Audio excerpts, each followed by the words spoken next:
All right, ladies and gents, boils and ghouls, children of ages 18 and up. We are Good, here back with Gorophobe. Keith, how you doing, buddy? good, man, good. I haven't seen this in a long time, but this is one of my favorites from over probably in the 2000 to 2010. So actually know a whole lot of people that didn't know about this movie or they've heard of it, but they haven't seen it. But I got it on physical. I've had it for years. I got it right where it came out. Nice. So like Yeah, so long ago, I got it on DVD. this was another movie I saw. I saw the remake when it came out, like that year. But I didn't see the original. I saw the remake first, and then I went back and saw the original. For people who don't know, this is directed by I don't know how to say his name, Michael Haneke, like something like that. Is the Thank director's you. name?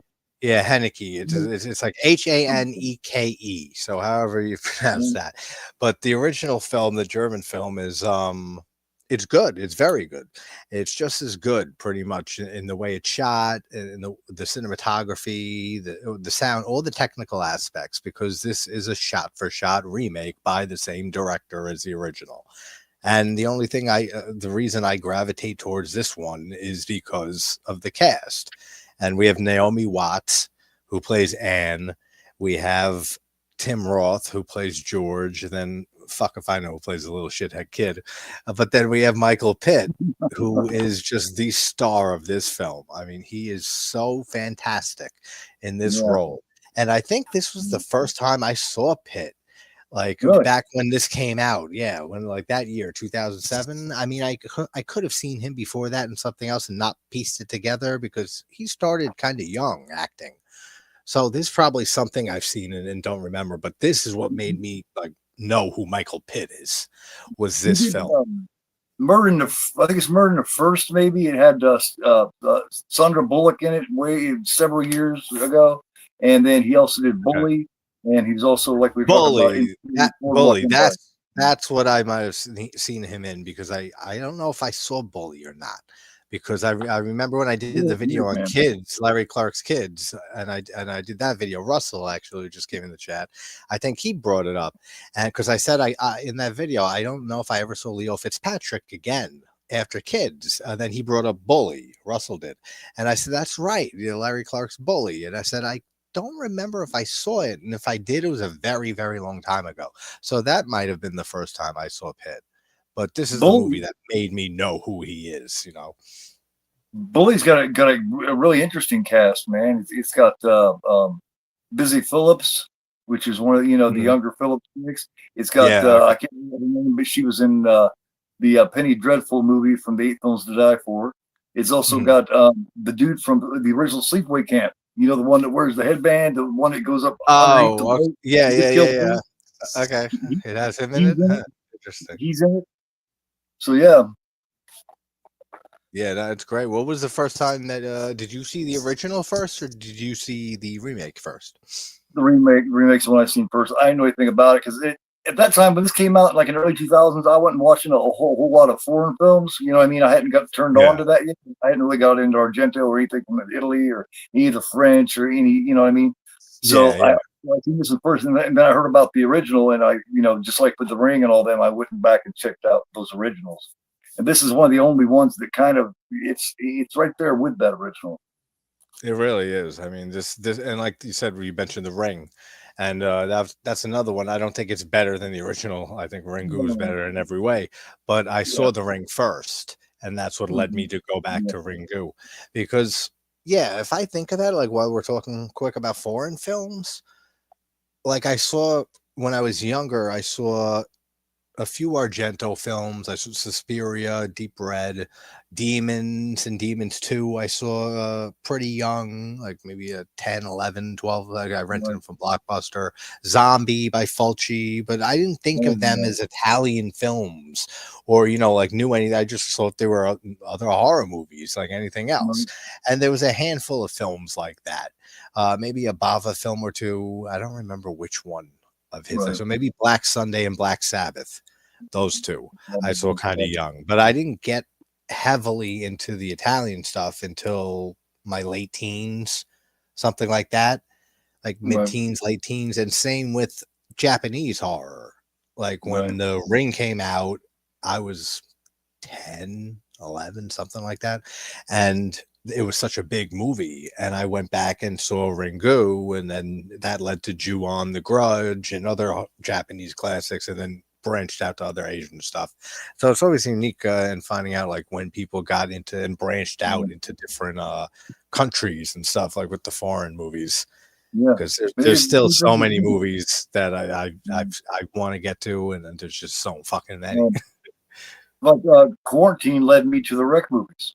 You know what I mean? The same Oh, aspect. okay, you saw Quarantine first? Okay. Yeah, and then I seen Wreck and Wreck 2, and I absolutely love both of them. Both of those first two.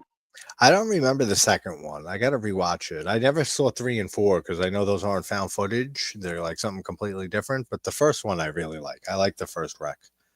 The second one is the one that makes it clear that it's basically demon possession rather than an infection. You know what I mean? Rather than Yeah. zombies are actually possessed. That's the one that lets you know that. It's really good. The second one is. I Yeah, definitely recommend it. I gotta check that one out again. I've been saying that for a while because Ginger is a big fan of it. What's up, Anthony? Yes. How you He is, doing? yeah. You went bowling today? Nice. And Russell, I said, "What's up, buddy?" You ever saw this one, Russell? You should throw it on. It's on Look Movie. I posted the link. It's I think it's better. One of those few rare cases that the remake is better. And Bully was based on a true crime. Love the True Life videos. Oh, it was Bully's based on very accurate too. The movie is very Yeah. accurate. Actually, with Bully, what's weird is I seen the true story on American Justice with Bill Curtis. They used to play on A&E. Okay. Then you saw the movie, or did you saw the movie first?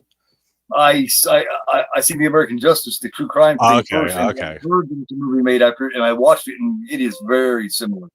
I mean, they nail it pretty good. You know how a lot of true stories will veer off. Bully doesn't. It's pretty accurate. That's kind of how I found the film The Girl Next Door, because I saw a true crime documentary on that case of the girls, that went through it. And the same thing with what's the other one? The girl in the box. You know, the girl who was locked in a box for fucking like a long ass time, like years, I think, by her captor. They made a movie out of that. The movie I didn't think was that good, but there's a good documentary on it. But I really like The Girl Next Door. That's a good. Girl Next Door happened about 50 miles from. Did it happened 50 miles south. 50 miles south is Indianapolis, and that's where it happened. The Sylvia Likens, the Gertrude Benicheski was her name. The mean woman that did that shit for her. Yeah.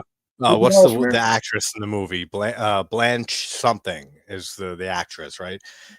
In the movie, she does such a great job in that film. As sadistic as she is, she does a great job. And I did a video on that like 3 years ago. Something made me pick it. So she was the older sister to Molly Ringwald in 16 Candles. Oh yeah, okay. I haven't watched that film since I was a kid. Actually, I would have never knew that. You know, the sister that's on Downers the whole time. Remember, she's getting ready to get married. That sister. Oh, okay. That rings a bell. I haven't seen 16 Candles since I was a kid. I was always more of a Breakfast Club person. I love Breakfast Club. Like that's a favorite comedy of mine growing up. My dad showed me that when I was really young, like 7, 8, 9 years old. Breakfast Club, man. It is a great character study. Breakfast Club is. You're not going to get much of a better character study. Oh yeah, it's one of the great comedies and great. Just look into peer into the high school mind, like the mind of teenagers and what they're going through and the cliques that they're in and everything. Yeah. But my son started college. Was doing a paper, and they wanted to do on people and blah blah blah changes with people. We sat down and watched the Breakfast Club, and he did his paper on that and got like a 100 out of it. So it's very cool. Great. Because he asked me, because he knows I know about movies. He said, "What movie could we watch that would be like a good characters?" I said, "Breakfast Club." No, that's fucking good parenting. Great movie. You ready to start this? Anyone in the chat who wants to watch along, Look Movie link is there. I don't think it's streaming anywhere else. You got to rent it, which is what I did. And it's worth it because this movie's fantastic. And I will give a kind of timestamp if anybody comes in and wants to hop on the watch board. But all right, cool. You ready? Yep. All right, let's do it. 3, 2, 1, go, and we'll do it on go. So 3, 2, 1, go. I love all the breaking the fourth wall stuff in this movie, and I usually hate that in Yeah. most movies. You know what I Really? mean? I really don't like that in a lot of movies. It depends on the movie. It really heavily Done, depends on the film. But like done, horror done right. comedies get away with it more. Done right, it's very effective. Michael Pitt does it really well in this. I especially love the part when he breaks the fourth wall when he rewinds it back to change what happens. Yeah, oh, yeah, that whole rewind scene is absolutely that's so memorable. When I first My saw son this hates movie, that part. that was the scene that stuck out the most Yeah, my son because hates that part. I've never. Rewind it. Oh, does he? For some reason, it just gets under his skin. That part does. I've never He seen likes anything like movies. that in a film before. Mhm. That was so unique. And this is why, like, when you when people ask for like home invasion films or they think of a home invasion film, usually the first film that comes to mind would be The Strangers. That's usually the Mhm. first one that most people think. And it is one of the best, in that aspect. This Mhm. one I think is right on board, and I throw this one out too whenever home invasion films are brought up because Funny Yeah. Games is right there with it. It just The Strangers is a lot more serious.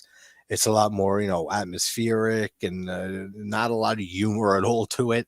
This one is more. It's meta. It's self aware. It has the fourth wall breaking, and it's different. They're Yeah. the way they fuck with them psychologically is Yes. really what like gets this movie going and like gets these characters that doesn't take long to really like this family either. They do a really good job Yeah. Yeah. establishing these characters and developing them really early on so You that you find yourself care about pissed. them. You find yourself pissed at Tim Roth though, because you know what I mean. Yeah, I know. Have you ever seen Killing of a Sacred Deer? No, that's been on my list for fucking ever. It's fantastic. I absolutely love I it. And know. I've heard nothing the but good ending things part of this, the ending part of this reminds me a lot of that. of that. The not the ending, but with the child, if you know what I mean. Okay, okay. Yeah, which Because is yeah, that's a rough part, man. there's fucked up stuff in this movie. There's a lot of fucked You up get stuff. serious. Despite the dark humor throughout it, there's some disturbing scenes in this movie. And what can we agree? What a fucking way to put a title card in your film coming up Yeah, when they're yeah. driving. Just One of the fucking most screaming at the memorable fucking title cards. Yeah, dude, it's screaming crazy. metal. Yeah. It's so nuts. It's just they're driving, they're going to their vacation home, which all of this was filmed on Long Island, the exterior shots and like everything like there where I'm from. So I said in my video I did on this my deep dive a while back, shout out to the guys here for repping Long Island shooting it. But it's gorgeous, the cinematography through all of this, and they're driving. I love all the shots of the top down shots of them driving, the curvy shots of them driving. They're pulling their boat with them, and then they have the opera music playing, right? And then Uh-huh. they're messing with the radio and they already like playing little games with each other. You can already tell they have a good marriage, it seems, and they have this adorable kid. And then out of nowhere, dun, dun, dun, dun, dun, dun, dun, Yeah. and it's the most insane shit ever. And while that's playing, they're all just sitting there smiling. Just Yeah, yeah. what is that fucking song? I have no idea, but it's so just out of this world. And that's the first fourth wall breaking thing you see in this movie because you know that they did not put that song on this family. Right. So it's only there for the audience. It's only there for us. But That, it's that's a so precursor to yeah, the precursor to what's going to happen, to what's going on. Your exactly. nice little pretty existence is about to get very messy and wild. That's what that music's telling you. Exactly. And it's one of the most memorable title cards like in the last 20 years for me. Like when anyone says like and like Enter the Void by Gaspar Noé, That's another title card with just neon lights blasting and the techno music and stuff. That's intense too. Right. But that's one of them. But then the opera music comes back on. And I always notice that it's one, there's a lot of white throughout this movie. That's like the color of the film, right? You have Oh yeah. the outfits that both Peter, yeah, exactly. I mean, every cover you see of it, both Peter and Paul are dressed in all white, the white gloves. So when they go on the property, the opera music is playing again, and after that metal shit, goes away, that fucking insanity, and then they go through the gates. It's almost like they're going into heaven, like going into the pearly gates. And I Yeah. don't know if that's supposed to be there, like symbolic or something, but I noticed that. And they are the devils that's disrupting their heavenly existence. Yeah, they're the devils Yeah, coming like into they have no heaven. idea what's the head of them. They have no idea, like, yeah, this is nowhere near heaven or anything like that. To test exactly how strong their heavenly existence actually is. They're the test. You know, Yeah, yeah. it's the whole thing with the eggs. Because you first see, they seem like a couple of nice, fine, upstanding kids. That's They're the thing. doing good. Yep. But as it goes, you realize that no matter what these people do, it's going to be the wrong thing because they're there specifically to They're do what they they're do. gonna yeah, they're gonna kill them no matter what. Like their minds were made up from the get go, from second one. Like that's the type of people they are. But that's what makes this movie so different from so many home invasion flicks like this. And right here, the shot here. Don't tell me that's not like the pearly gates opening up with the music. That's got to be symbolic of something. Yeah, He had to have put that in there for some reason, because that looks like they're going into into fucking heaven, and then it closes behind them. But the way that they're just so kind, and Paul is so charming, and yeah, Peter's the clumsy one, but he still has some charm to him too. But Paul has so much charisma and charm, and the way that they act so nice, and they keep that charade up even yeah, after they get into an altercation and George gets hit with the golf club, and he's saying about Peter, let him help you, just sit yeah, down, why don't you let him. They're gaslighting the fuck out of this whole family, and it's wild. yeah. Michael Pitt's He performance. gets on to him. He was on to his buddy about being rude. We don't be rude. Yeah. Like they're just overly nice to the point that it drives you nuts. Like, because they're sick individuals. Yeah, what up, Synth? How you doing, brother? Hey, so this was gonna. Are you Yeah, watching they're too, Russ? Nice. Russell's watching. It's on YouTube apparently, guys. Also, wow, cool. cool. Brit They're Tim Roth. Yeah, Tim Roth. I love it. Everything. you kick up And his the nice little. and the dog his name is Lucky. And I He's joked in cheeky. a video of it. I said for a dog named Lucky, it brings this family the worst fucking luck imaginable. And I wonder if that was a conscious decision on the director's part to call it Lucky, to name the dog that, I love how he given pulled the what Mister happens. Rogers thing. He pulled the Mister Rogers. He kicked off the other shoes and put on his other. He switched his Oh, shoes yeah, there. yeah, yeah, yeah. Would you be There's my neighbor? the gate Get it? again. Would you be my neighbor? Yeah. I don't know. Yeah, there's the gate again. See, like letting them in, like you said, like they're the devil. Like, well, one of them's You there, don't. but it's like You letting don't really them in. notice this guy right away. You could now that we know what goes on, you could tell this neighbor that's bringing him over. You could tell Mhm. he's so uneasy. He's so uncomfortable. He's not happy at all. But you don't really notice that so much first time you see it. Oh yeah. Yeah, You he look how seems uncomfortable very he is. yeah, the way he's standing, the way he's clutching his hands. He Yeah, looks, yeah, he looks like he was told you better shut your fucking mouth and don't say anything. because the other Which guy's he with his family. does to which he does to Anne later too on the boat. When he says to Yep. play it cool, the neighbors come on the boat. Didn't get here till this weekend. Yeah, he was told exactly what to say, and Peter is with your family, so if you fuck around, yeah, Yeah, exactly. Yep. That's why Peter's not here. That's why we have Paul here only. he, I think they go around to every one of these houses doing this, man, because That's what I think. That's what I always took from it, right? that's at least two or three of them. They're hitting them right in a row. Yeah, because It's almost yeah, like because at the end, right after he gets rid of Anne, he stops right at the next house, right across the lake here. So yeah, they're going, and we know that they already killed a couple. We find out later. So it looks yeah. like they're just knocking off families all over this lake.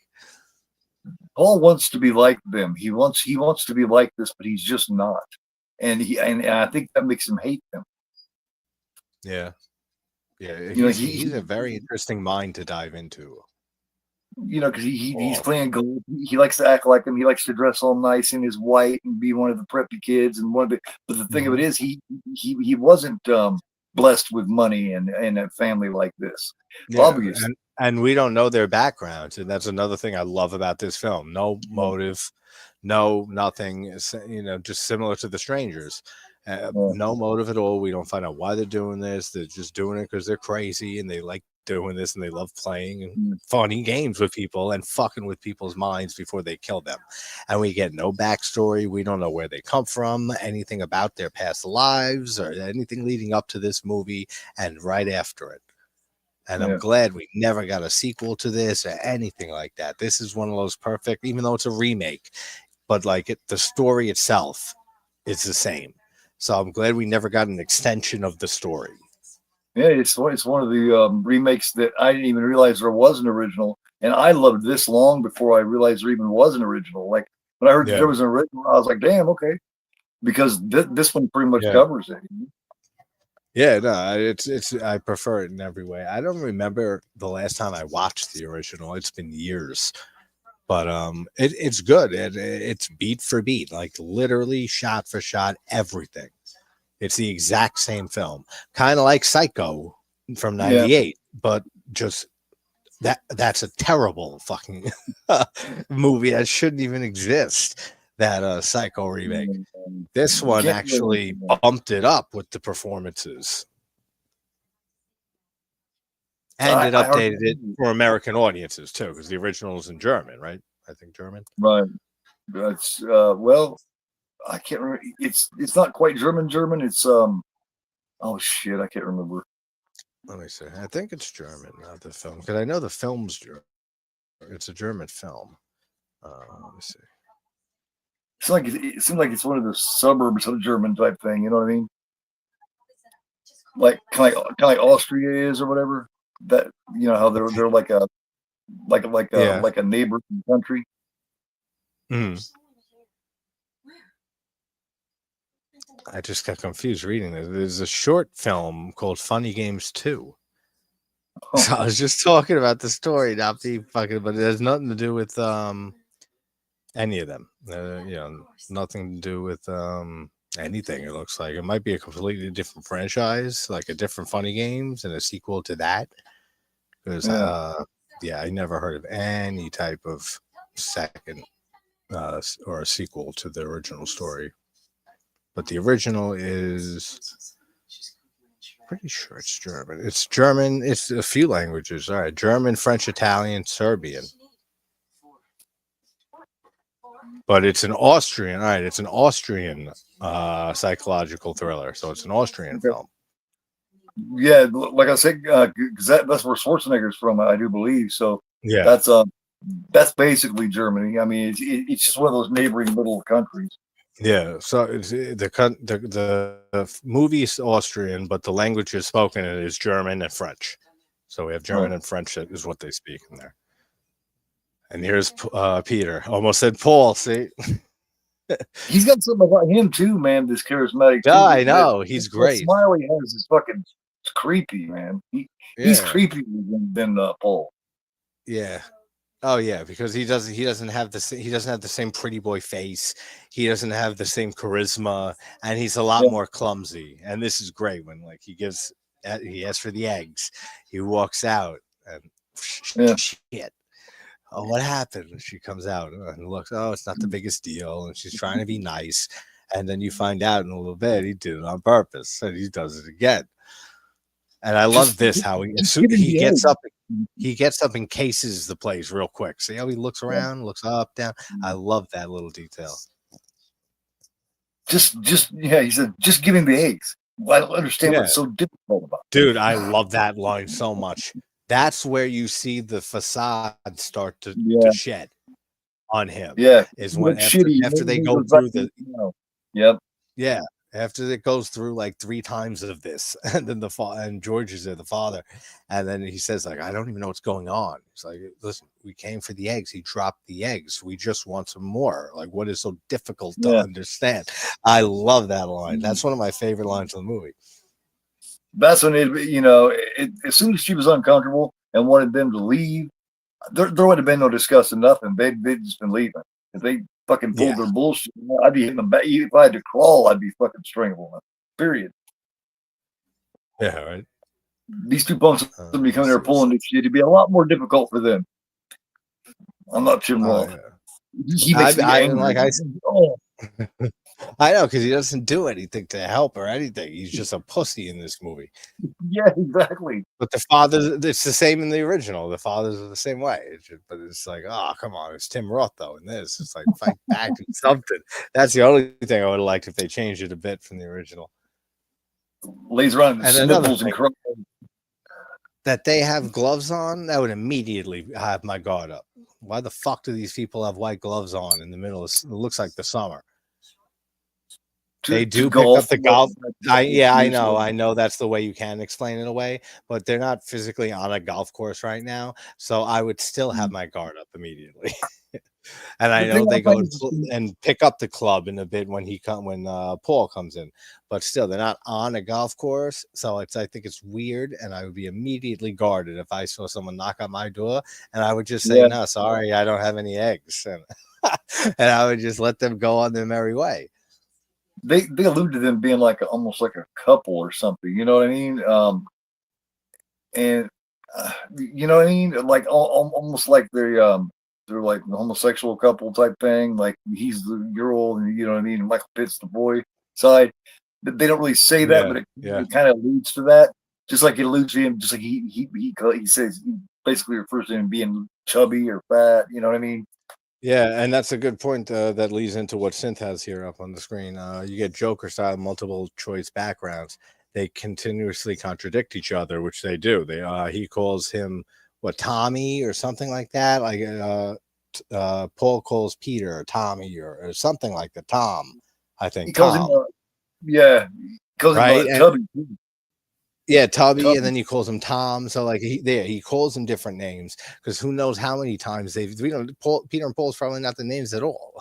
So I mean they've used, it's definitely not. So I mean they've probably used so many different names, and so like they fuck with each other, even just an in joke between themselves, like Cynthia saying, like they contradict to say, hey Tubby or hey Tom, and a Paul, Peter, like they confuse it around, and that just adds to the confusion for the family going through all of it, because they're sitting there like, what, Tom? I thought this guy's name was Paul, and like it fucks with them on another level. Well, Peter and Paul leads back to a lot of different things. Rob Peter to pay Paul, just on and on and on. There's Peter and Paul in a lot of different shit. That's why I confused the names in my deep dive last year when I did it.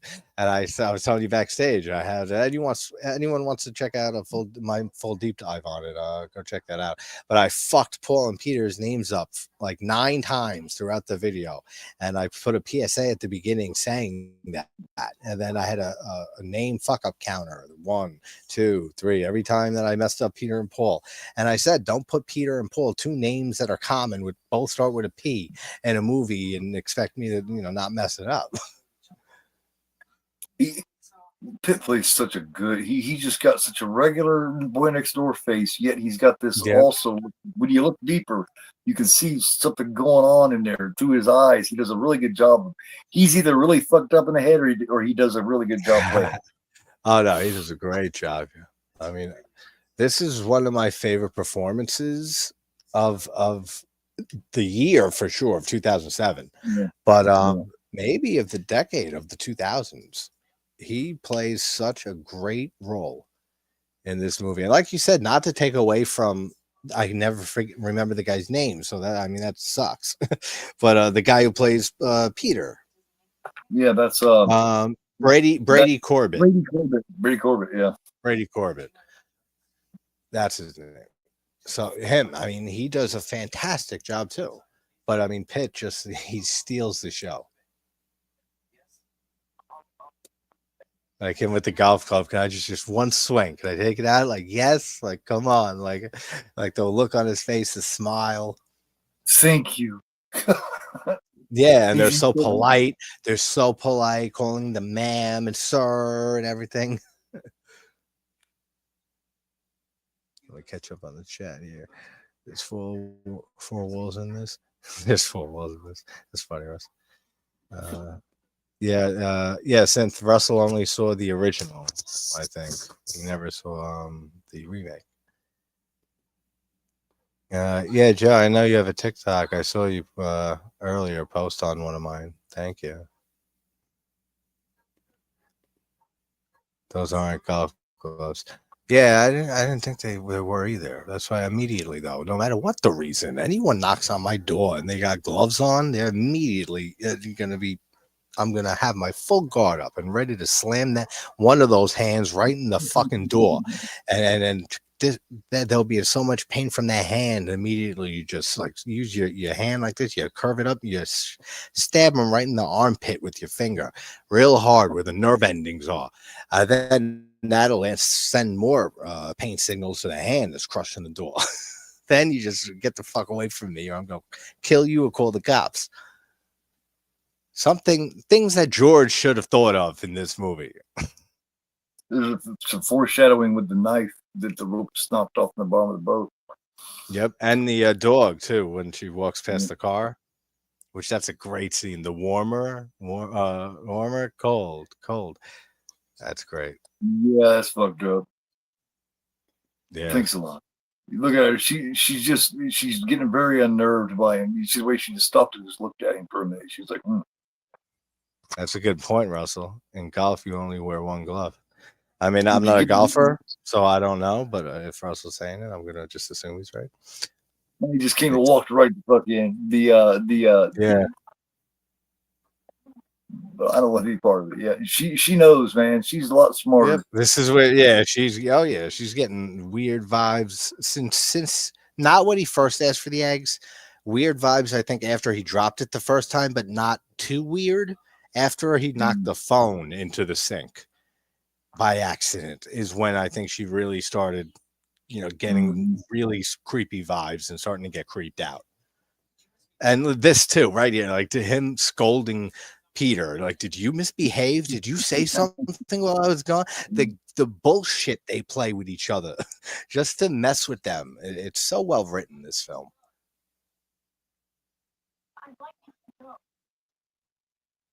This is all it should take. Tim Ross shouldn't even come in there and question anybody. He should just be like, "That's it." Yeah, get it the fuck out of my house because my wife just feels uncomfortable immediately.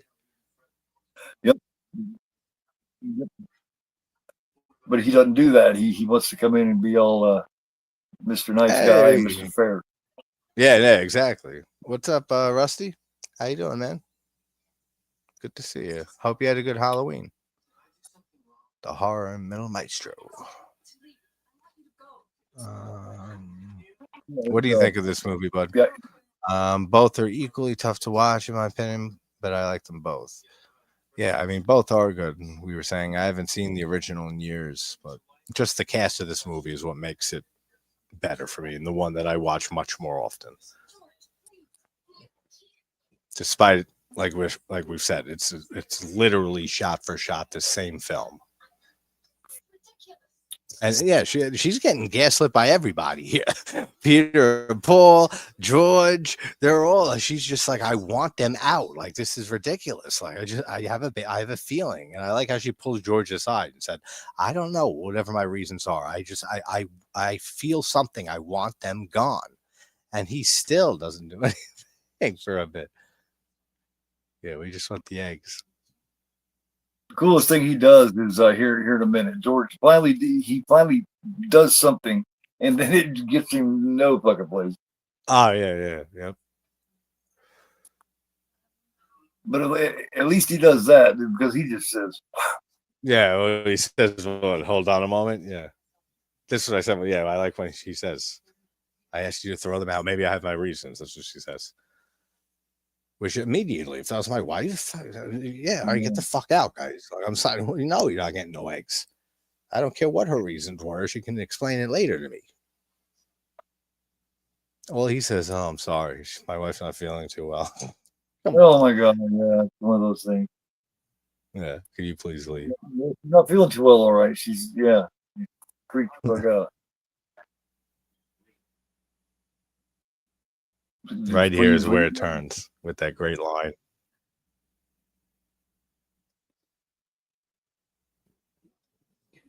Just give them to him. Where when he snaps right there.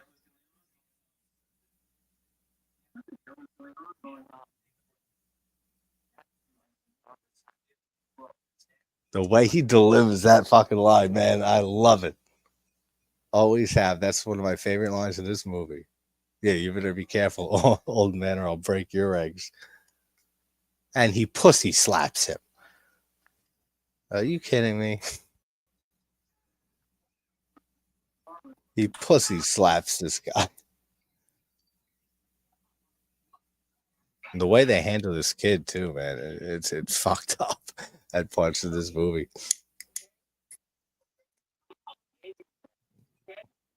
Behave yourself. Oh my god. Well, like he's a dog.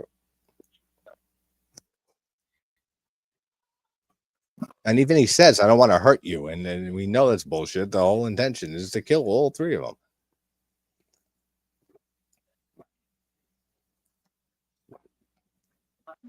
He started it. Yeah. That's so funny. Peter's like, "Yeah, he started it. Smacked you in the face." Paul says.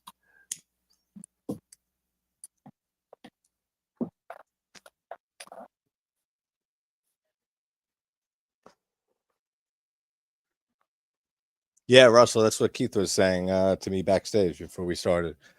That I never saw past the first few episodes of that, but yeah, Michael Pitt was in Boardwalk Empire. Yeah, I watched the whole series. It's pretty good. The last season, what I mean. The last season is like the last season of a lot of things.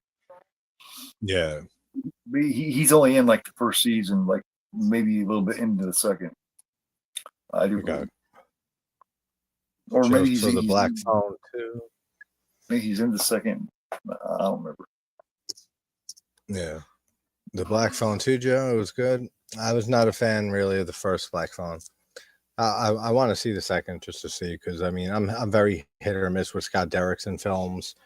Sinister even took me a long while to come around to and really hold that film I up love that first one. high. The second one I'm not big on, I but know the so many great. people do. So many people do, and I used to. I remember when it came out. I saw it in theaters. I thought it was good. I thought it had some really great stuff in it, but I didn't think it was great, and it wasn't one I watched too often. And then when I did a video on it last year, it went up immensely for me. I said, I don't know what the fuck was wrong with me the last like all these years, and the few times that I've seen it, because it wasn't like I saw it when it came out and then didn't see it again. I watched it a few times over the years. And I always thought it was good. Ethan Hawke is great in it, and the lawnmower scene and the videotape scene. Bagul is cool, but I just thought it was another decent horror flick. That's better than the average. And then it really came around to it. Sinister 2, though, that one's not that great. I did a video on that right after that one. That one's not that great. It's so basic. Yeah, it's just Yeah, I mean Shannon Sosaman. That's one of the positives. It's her in it. I love this here when he's there asking the questions. The golf ball, what is this? And he says, so why do I have it? And then he's having Peter chime in because you didn't hit it. Because they can't put this together. Like what happened? Yeah.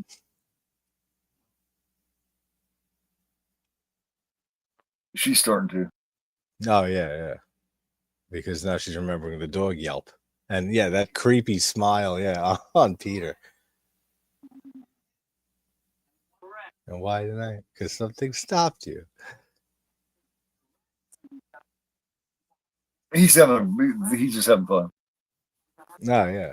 Like I said, I got to test the club. I had to test the club in another way. Yeah. That's funny.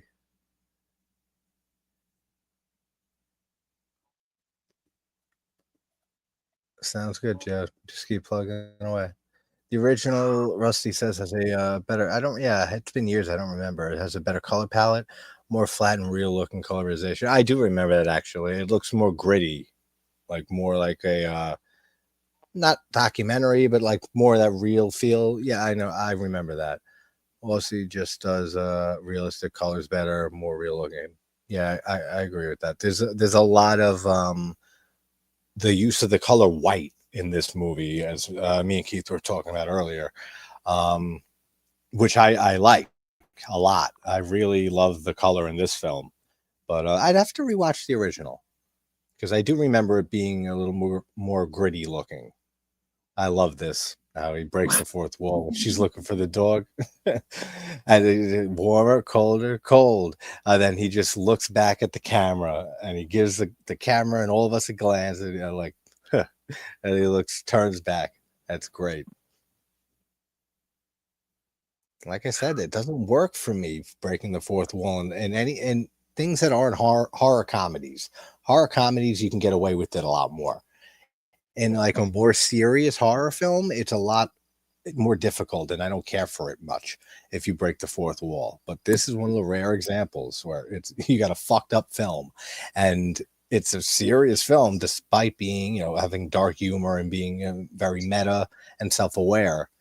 But it pulls it off really, really well. All the breaking the fourth wall stuff. All right, Joe. Have a good night, buddy. Take care. Yeah. That's what's brilliant about this too. Regardless of what a lot of people say, most people would act like this family in this situation. I mean, that's true. I mean, you can never say how you would react in a situation ever. I mean, you can plan for it or plan for a situation the best you can in your mind, all you can. Like that's the best you could do. But if shit actually hit the fan and this did happen, yeah, you'd have no idea how you would freeze up if you wouldn't. I mean, even the most cold-blooded, like big ass motherfuckers you'd ever meet could freeze up in the moment of fear or tension and stuff. I mean, and then you could have the smallest people ever who you would never think would like rise up, would be the first people to just like react in the situation in real time. So it's a good point, and that applies to basically any horror film. That yeah, you just don't know how you're going to react. Yeah. Oof. I'm not feeling Yeah, real good. yeah, Austrian. That's right. Yeah, I know you meant Austrian. We were looking it up earlier before you came in, Rusty, because I was thinking. I always think the original is German, but it's an Austrian film, and but they speak German and French in it, which is why I guess I always think of it as German.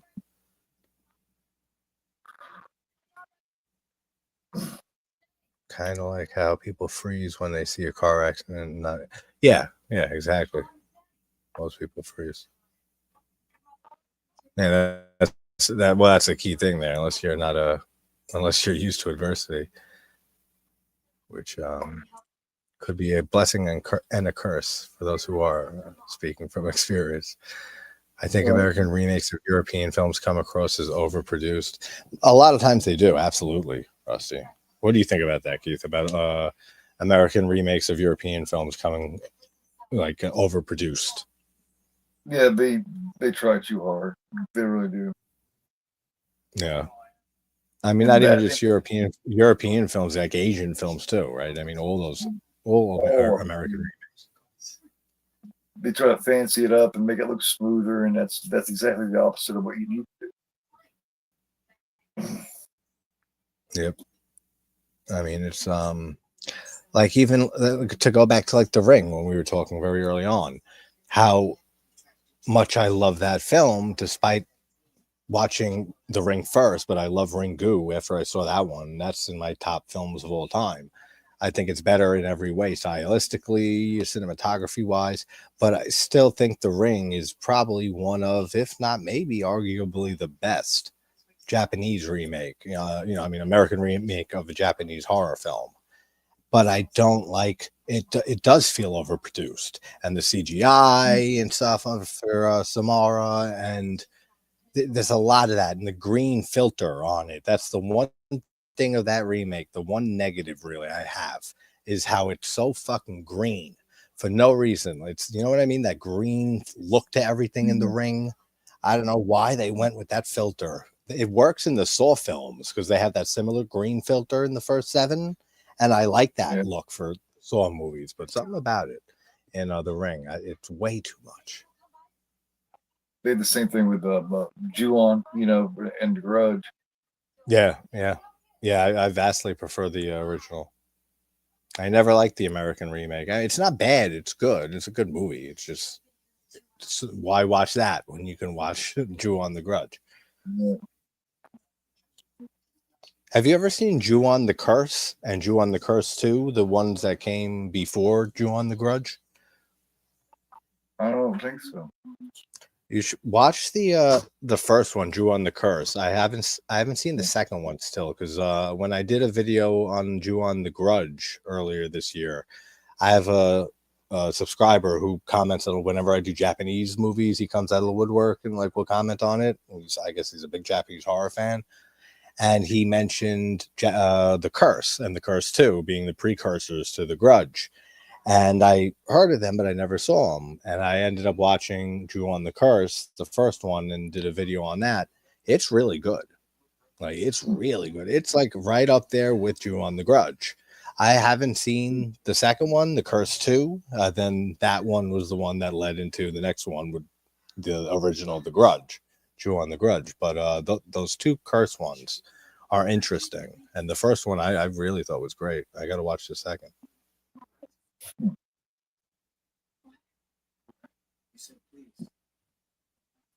Yeah, you're right, Rusty. Mandy Lane, and that's a great. All the boys love Mandy Lane. That's a very underrated movie. And Sorry. I think. What's up? Sorry, I'm not as talkative, man. I just all of a sudden here a few minutes ago just started feeling like shit, man. My stomach's. That's what I thought you said. I thought you said I'm not feeling good, but I wasn't sure. And then I was watching you for a minute or two. I could see you. All right? I'm just feeling kind of sick. My stomach and shit. It's all right, man. Yeah. If you got to bounce at any point, you can. Obviously. Right, man. Just all right. Hopefully, it's just stomach bug or whatever. Your stomach's acting up. I'm not sure what the hell it is. I got real hot. I'm sweating. I don't know. Yeah. It pisses me off, man, because I've been wanting to do this film for a while, and now I feel like hell. Maybe it's the movie. It's getting to you.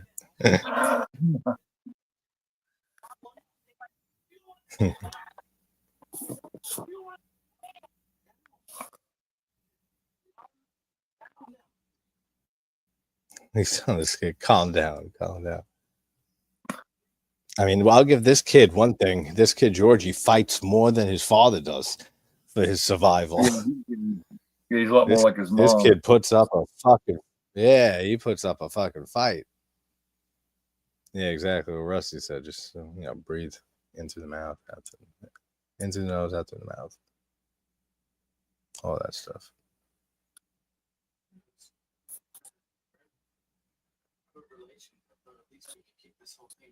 Man, Tim Roth looks fucked up in this scene too. Like they did a great job with the makeup and everything, with making him really look like he's in a lot of pain. I noticed there's bleeding down there by his knee, so they busted that motherfucker. Oh yeah. I'm pretty sure they shattered his knee. Yeah, that's what it seems like, and his reaction to the pain and everything like that. Yeah. This whole thing, this goes back to what Synth was saying with their whole backstories. When he's saying here and fucking with them, my mom got a divorce because then saying that no, actually he's a junkie, and we're doing this for fixes. He just keeps fucking with them. Yeah, he's white trash.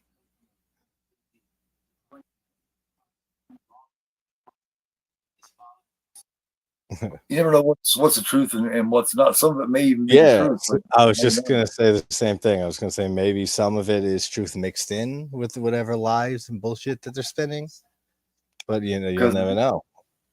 the way he's reacting right here with the crying and stuff seems like it might actually be real. Like he actually hit a nerve. Could be. I mean, he does seem to get a little mad at times when he keeps getting called Tubby. Yeah. He likes to fuck with everybody, even his partner. Yeah, He likes to hurt him. even Peter. Yeah.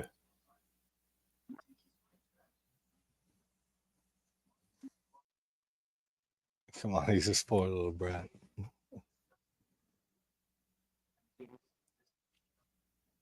The emptiness of his existence.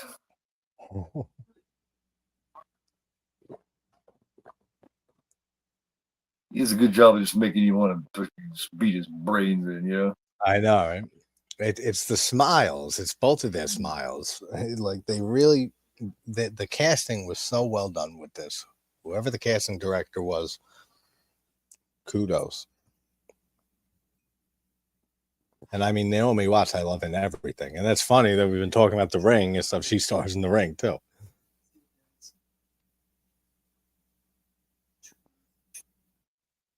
Yeah, the truth is, he's a drug addict.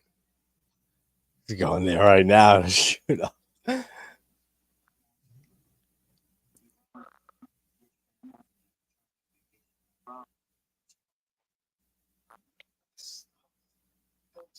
Just finally, George speaks up. Just stop this bullshit already. There you go, a Tubby. Hey, Tubby.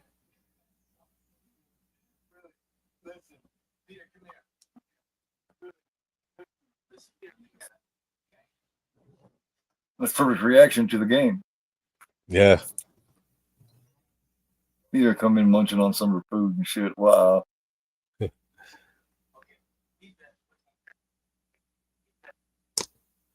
$8.40. That's right. It's $8.40.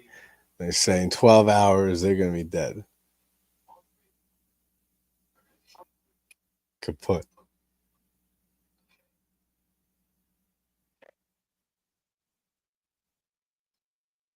And they still don't grasp it. And I love Naomi Watts' reaction. Yeah, exactly. Or what?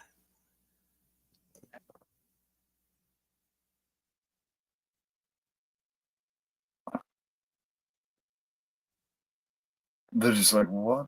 What the hell? The kid's Yeah, I know. terrified. It's just it takes them, and the kid is terrified. He is terrified, man. Yeah, I love this. Again, looking at the camera. What do you think? They stand a chance? Whose side are you on? You're betting on them? Love that. I got that 3-disc remaster of Zombie, awesome, from Blue Underground. You told me to, Gore. Rusty got the Zombie Blue Underground. So I have it now. We'll do a future batch of films. Excited to see it after your praise of it. You haven't seen Zombie? Fulci Zombie, obviously, you're talking about, right? You haven't seen that, Rusty? Man, you're going to love it. Awesome. Zombie's Yeah. so good. Oh, and the fan with Lauren Bacall and Michael Bean. Yeah. Oh, the fan. Yeah. I've heard of that. I don't know if I've seen that actually, but I've heard of that. That's an early Michael Bean, man. 80, 81. Oh yeah, okay. Yeah, I remember. I thought it was late. I thought it was late 70s. Yeah, or 81.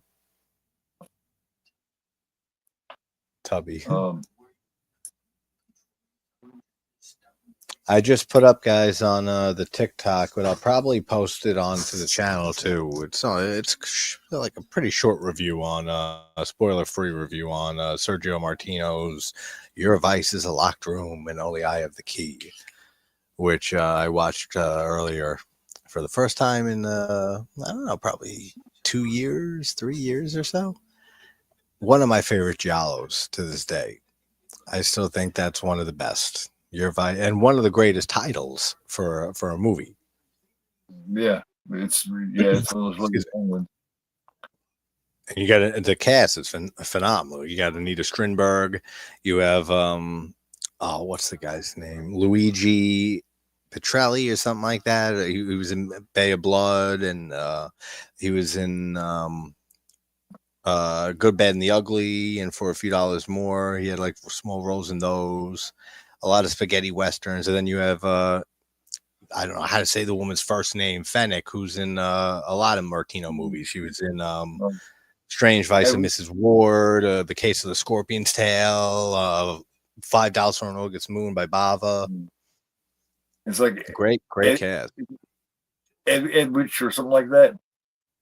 Yeah. Something like Edwidge, or I think that's what I said in the review, like right after this, something like that. Edwidge Fennec, I think is her name. Yeah, something like that. She's gorgeous. Everyone's fucks everybody in that movie. Yeah. Everyone's fucking everyone. The husband's fucking his mistress. The husband's fucking his wife. The wife's fucking the niece. He's fucking his niece. There's so much sex and eroticism in that movie, which is a thing with a lot of Martino's films, the Giallos and Gialli in general. But Yeah, it's one of the things that attracted me to it. yeah, right. Yeah, in the very beginning, I was like, "Well, cool." See, that's wow. Who are these white kids? Yeah, he said I had to have that. I'm into Zed films, so I took his advice and got it. I've only been a full Zed film fan for like a couple of years. Yeah, Zombie is like I don't want to say the, but one of the zombie films. Like it's the top five for sure. Like with the Dead trilogy, and then you can put up Zombie. You could put up, I guess, 28 Days Later, but those aren't your typical zombies, and I'm not a huge fan of that film, but that would make a lot of people's tops. I was saying Return of the Living Dead, which I'm also not a big fan of, but that would make a lot of people's top zombie movies. Burial Ground, Let Sleeping Corpses Lie, or Burial Grounds are good. Yeah, those are good too. I mean, there's a lot of zombie films. I'm thinking just like the real classic ones. I think Zombie, yeah, would be in top five, if not top three. Oh yeah.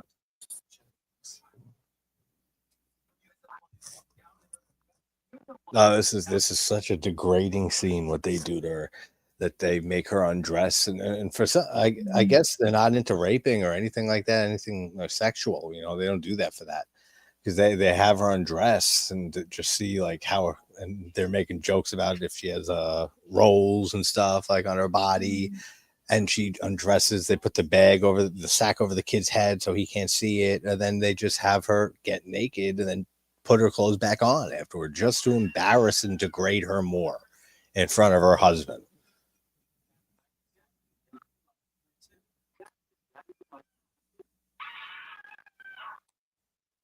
But that your Vice video, yeah, it should be. I should post that on the channel sometime tomorrow, because I'm going to be taking my time with the next deep dive, because it's a movie that I've mentioned a few times on some streams that's coming soon. But it's a movie that it's so layered, has so many things in it, and details and theories, and that is Shutter Island by Scorsese.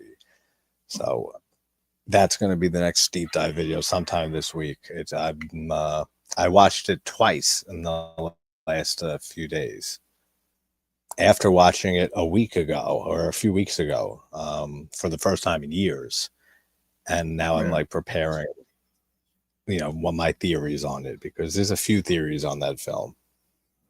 And it's a very, very layered film. I love that movie. I think it's very underrated, Shutter Island. Oh shit, man! I hate to say it, but I may have to go lay down, man. That's all right, dude. Yeah, go lay down if you're feeling that bad, man. Don't worry about it at all. All right, man. Go lay down. Go lay down. Message me in a bit. Just let me know how you feel. All right. All right, man. Thanks, everybody. Sorry, everybody. Sorry, JT, man. Don't worry about it at all, man. It happens. All right, man. Take it easy. Feel better. I'll message you when I get off here. All right, man. Thanks. All right. Take care, brother. All right. and now there is one, like there is many times. So yeah, this scene is real degrading. And you would think, I think maybe he avoided it, the director here, of not putting any type of rape scene or sexual assault scene or anything like that. Maybe just because it's so common in home invasion movies, and that this movie is kind of a little bit above that.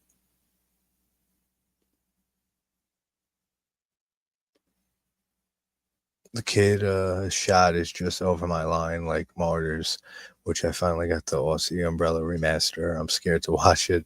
Just have issues with the kind of scene done too realistic. Oh yeah, for sure. I mean, it could be real disturbing, and especially in Martyrs. That is that opening of Martyrs, the first 15, 20 minutes or so. That's some brutal shit. That's one hell of an opening sequence to a movie. I did a video on Martyrs long ago, like 2 years ago. If you want to ever check that out, Rusty, yeah, I went deep in on that movie because there's so much to unpack in that too. I mean, that's one. That's my favorite out of the what I consider the four major, like French extremity films that we got in those 2000 years. I always put High Tension. I put Inside, Martyrs, and Frontiers. You could throw Irreversible in there by Gaspar Noé, but it's not really a horror film. I mean, there's horrific shit in there for sure. And I don't know. I feel like he's his own thing. Gaspar Noé is always his own thing. He's in his own stratosphere of filmmaking. But those are the four that I usually, the pillars of the French extremity horror movement.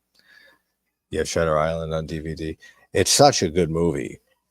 And I feel like it was so misunderstood and more so terribly marketed because they marketed it like a horror film, and it's not a horror film at all. It's like a psychological thriller, crime, almost pulp noir type movie. And I mean, even if you see the twist coming a mile away, that's kind of the point because there's so many subtle hints and not subtle hints throughout Shutter Island that forces you to either believe that they are, gaslighting him into believing he's actually crazy, or the more accepted theory, and that's what the one that I think is that he actually was a patient there for 2 years and everything they're telling him is true. And in the end, he goes to just, with that famous line, would you rather live as a monster or die as a good man? That he willingly goes and gets lobotomized because he can't live with the fact he broke through, the whole elaborate role playing game and therapy, whatever you want to call it, letting this nutcase run around an island for 3 days, going off cliffs and shit with no one monitoring him. Whatever. There's some issues I have nitpicking with logic in that movie, but for the most part, I think it's a fucking fantastic film. And Ben Kingsley really, really shines in that movie. But that's going to be a pretty long video coming later this week. So don't be surprised if there's not much review wise coming until then, because I'm going to be diving deep into Shutter Island. There are so many theories and little things that you don't pick up on for like the seventh, eighth watch, even sometimes. There's so much attention to detail that Scorsese put in that movie.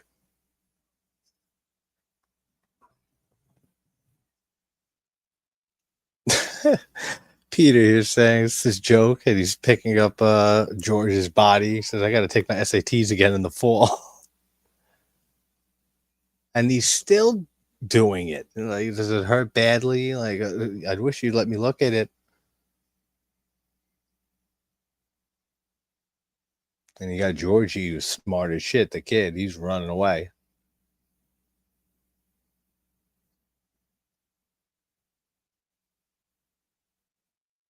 I thought, what movie I thought of recently? Earlier today, for no reason. And I haven't thought of this movie or watched it since it came out. And it's The Human Centipede 2. the second sequence, whatever. I haven't seen that film since it came out, nor have a desire to ever again. I'm sure when I start really running out of movies, we're at like, I don't know, like 13, 1,400 films in the last 3.5 years. When we get to like 10,000 films covered or something like that, then maybe I'll get to the Human Centipede movies. But I haven't seen the second one since it came out. And for some reason, it just popped into my head today. And I was kind of asking why. Like, what are you doing in here? Get out. Like, that movie is so gross.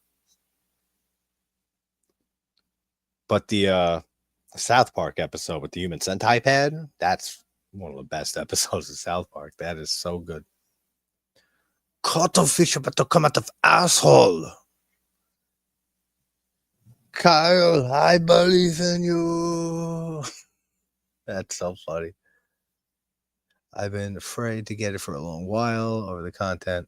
We all have certain lines. I'm a gorehound, but even gorehounds have specific things they are bothered by. Honestly, nothing really bothers me in movies except pus. And we were just talking about this with Dead Alive or Brain Dead the other night. Pus, the pudding scene, when it gets shot in the pudding, the guy and the uncle eats it, that grosses the shit out of me. And a few other, any movie where pus explodes out of something is an instant nope, I'm out. And same with one other, I guess, fingernails. Like I've been a fingernail biter my entire life since I'm 5. So my entire life. And something about nails when they get ripped off, like think like Sadako coming out of the well, or scraping her fingers on the ground and it tears off, or Texas Chainsaw remake from 03 when the guy gets carried down the stairs by Leatherface and his nail breaks off on the wall. Those two things. Anything else, really? I mean, nothing else kind of bothers or affects me in any way at this point. Shutter Island does give me a mind warp. This film, The Beach, did the same thing. I think I haven't seen that movie in a long time, and good call bringing that up because that is a good movie. I'm adding that to my my watch list. Thanks, Rusty. I haven't seen or thought of The Beach in a long while. And I guess, yeah, from what I remember, yeah, I guess there are similarities. A conversation about Shutter Island is what got me and my wife to originally hit it off. That's great, man. That's a great origin story of their relationship. JT is a pussophobe. A pussophobe. Last House on the Left. Last House on the Beach, 1978. Was good. Let me say Last House on the Left. I don't think I saw Last House on the Beach. I don't think I saw that one. Yeah, but yeah, I fucking hate pus. I hate pus. Anything with pus, man. That'll gross me out so fast. Like in Slumber Party Massacre 2, which is a favorite 80s slasher of mine. And I just recently had the director and writer, Deborah Brock, on to talk all about it. She was great. And she started talking about the pus. And because there's the scene with the zit that explodes, the pus comes out, and she's saying how they had different pus that they were like mixing like things together to like, then they were testing consistency of the pus. And I'm like ready to fucking gag just listening to this woman talk about all that. Yes, I am definitely a pussophobe. 69-year-old gore maniac. You're 69. Jokes from the 90s. Still around today. And this kid, Georgie, almost gets away. I mean, he's good at hiding. He's good at running. Or why the fuck he's still just creeping around and not be out of there completely. I mean, I know his mom's there. And that's right. He grabs the gun.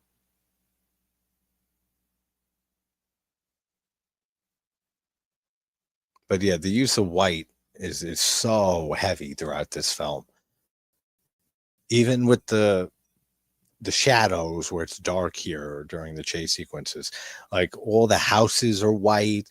A lot of the interior of their house is white. The white boats, the white gate, that I said is like the pearly gates opening up when they first arrive. There's so much white. Everything that Peter and Paul wear, their gloves.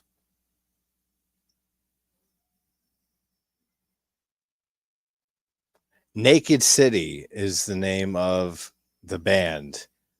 Oh, it just said it. They play the music again from the title card. Let me read it. I just rewound it a sec.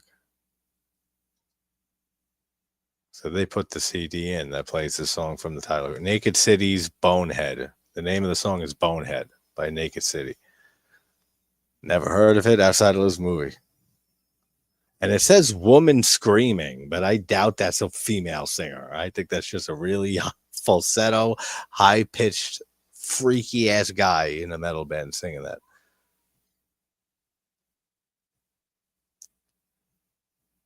Just that shot right there. It's all white. There's no other color in it except for the not white color of Michael Pitt. That's the only non-white thing there. This kid knows to cock the gun. Come on, kid, shoot him. Shoot him.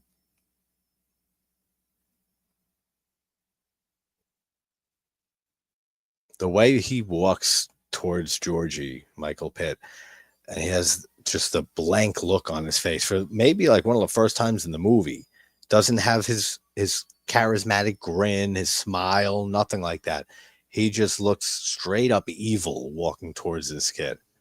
And of course, oh, that's right. He looks up terrified. This kid does a great job in this movie. He really looks like he's ready to shit his pants. They must have did something to him on set to really get him like friggin' terrified before they hit, and shouted action.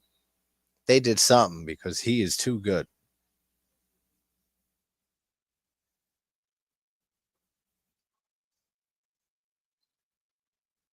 Oh, we're getting close to the this is also a much longer movie than I remember it being. It's an hour and 50 minutes. Yeah, we're at the hour mark. We got 50 minutes to go. Still degrading how they just leave Anne just bound with just her bra and panties on the couch. And Peter's just surfing the TV. He's watching NASCAR race going around. And Paul finally brings Georgie back.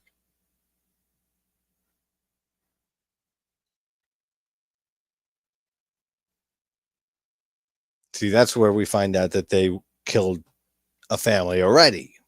He said that they killed Jenny. So that was whatever they are doing right now to this family. They just got finished doing that shit to Jenny and the family, whatever Jenny's family consists of. Then at the end of this, they move on right to another house.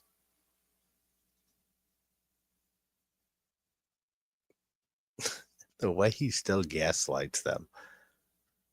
Can you believe your little boy just tried to shoot me with this gun?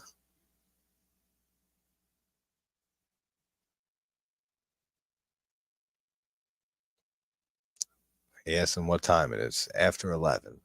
So he said at like 8 something that 12 hours from then, all three of them will be kaput.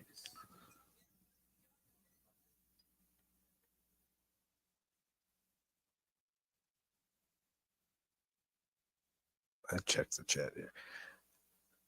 Nothing, Miss Kinman. I don't know.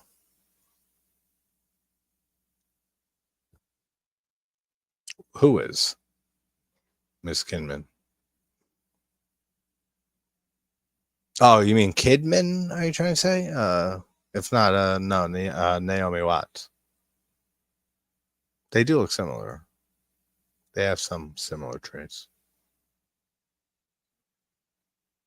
Jelly rolls. That's what he says about her. They wanted to check if she has jelly rolls.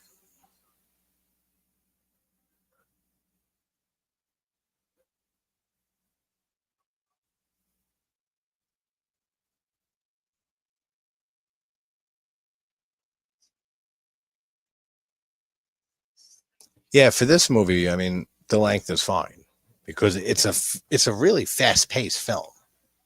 I mean, there is some downtime, but it holds your interest throughout all of it. The ways it kills me how they keep up the nicety and all the bullshit this far into it. How he goes to the fridge and he screams out, Paul, to all of them, does anybody want anything? Like in the most casual way possible. Then he grabs like a knife or looks for a knife in the drawer. He's such a psychopath.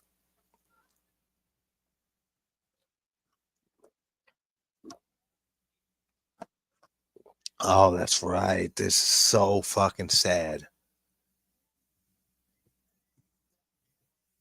The kid tried to run away, Georgie, and Peter friggin' shoots and kills him.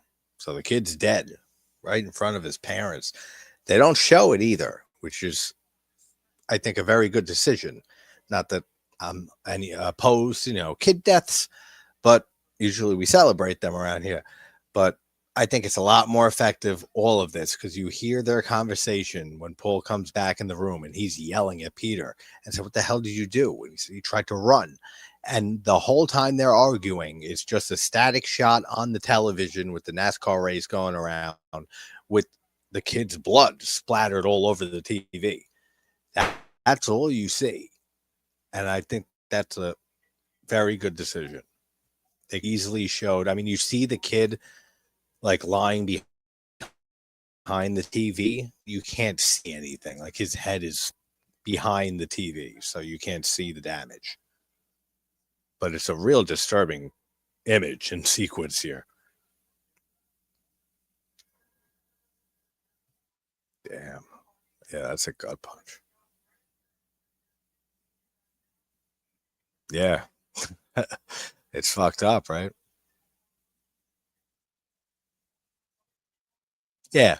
I mean, it depends on the movie, like a slasher film, like your typical slasher type movie, or like a creature feature for the most part.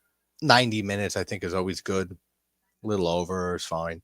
Hour and 50 minutes to 2 hours is usually what I prefer for most movies.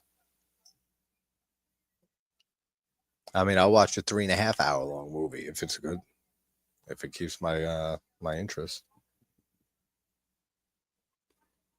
Yeah, I mean, look at films like Scarface and well, so many films, and like The Exorcist is not 3 hours, close to it, like 2 hours and over 2.5, I think. So something about the older films, they got a lot longer run times on average, and that I attribute, just like fucking everything, to the generational lack of attention span. There's no attention span in the younger generations today. And every generation it gets less and it gets worse and worse, less and less paying attention to anything. The younger generation, every next one. And now we're at the point that most people can't pay attention to anything for more than a second. So it makes sense that movies have gotten shorter over the decades.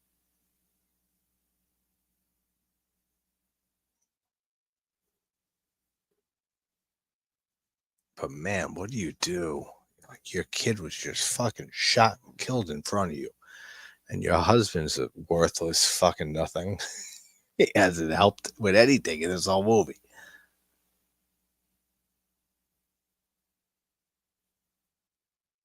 And the fact that they mess with them even more so on top of what they just did and shot their son, they just leave like it's over. They just, all right, have a good night. And they just leave the house. And then we have a very long, like no cuts at all, just a long take of Anne trying to get out of the bindings that she's in, and with the same disturbing image of the sun in the background, covered by the TV. It's really really stylish. It's very very well shot, but they mess with them so much, and just give them a glimmer of hope. I mean, all hope is lost. Your kid is killed. I mean, I'd kill myself right after that. That happened to my daughter. But that some hope that it's over, they're gone. I mean, like we could breathe for a second, just for them to come back in a few minutes and keep on messing with them.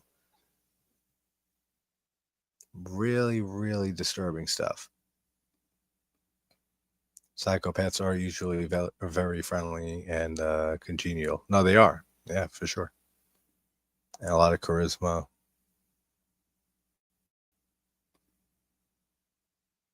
Yeah, the way they shot that, I think it adds a lot to it. I don't think it would have been as effective if we saw the kid get shot and then it lingered on, like, and you saw blood and stuff like that, like coming from his wound. I'm assuming he got shot in the head, coming from his head wound or anything like that.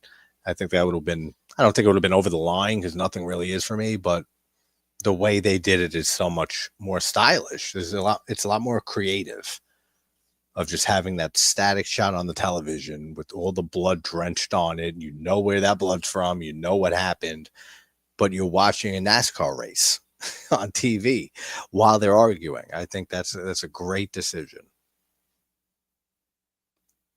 I actually do too, Ross. I might throw the original on after this ends. I don't know. I don't know if I want to watch the same story 2.5 hours. Hour and 50 minutes, but I'll throw it on sometime soon.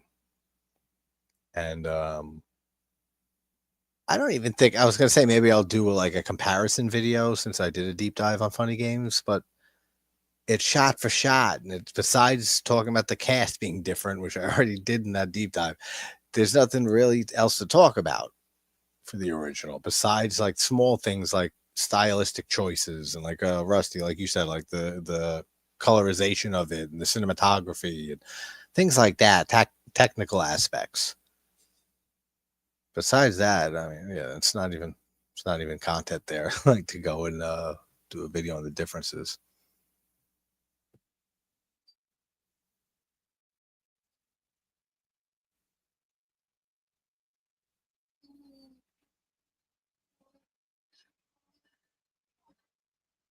Apocalypse Now Redux version, like 3.5 hours. Yeah, Apocalypse Now. That's a classic. I haven't seen that in a while too. But is that the I never saw that, a Redux version? It's 3.5 hours? God damn. I'm sure I'd love every second of that because the original, the one that I saw years back, is great.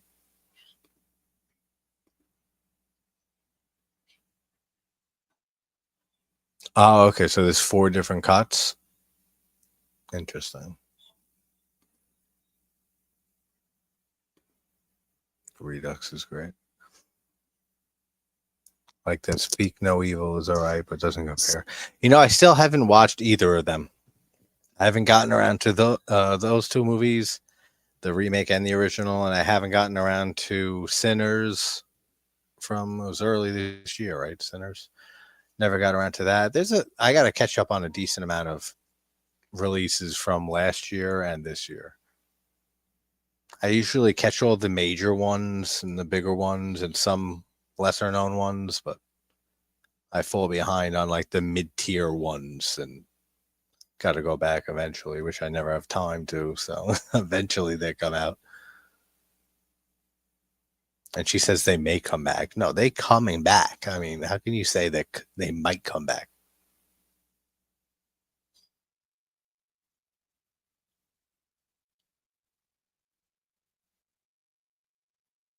Like I can never think that. Like they might come back. No, they're definitely going to come back and kill you.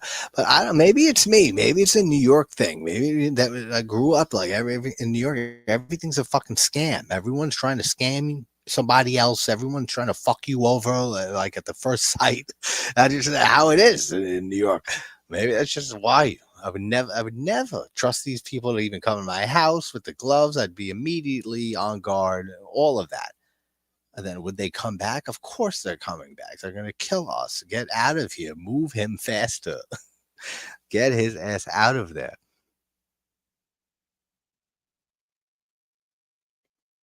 I know. I've heard nothing but great things about the Sinners and the original Speak No Evil.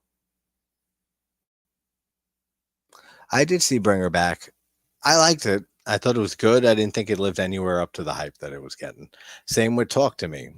I thought that was really good, and I actually enjoyed that more than Bring Her Back, and I enjoyed it more on a last watch that I did a while back of it than the first one, the first watch of it. But they're both great movies. I just think that they didn't live up to the massive hype. And same with Weapons. I thought Weapons, though, lived up to the hype the most out of those three films because that movie was getting immense hype too. And I have issues with Weapons, but I mostly thought it was a near excellent film. Just kind of let me down with the direction it went. I was kind of like, that's it, and that's it, and I don't know. Like I feel like they could have done more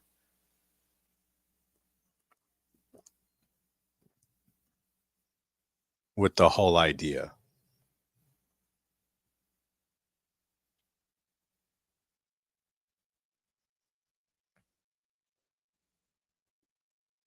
You know, it's good Aussie ones.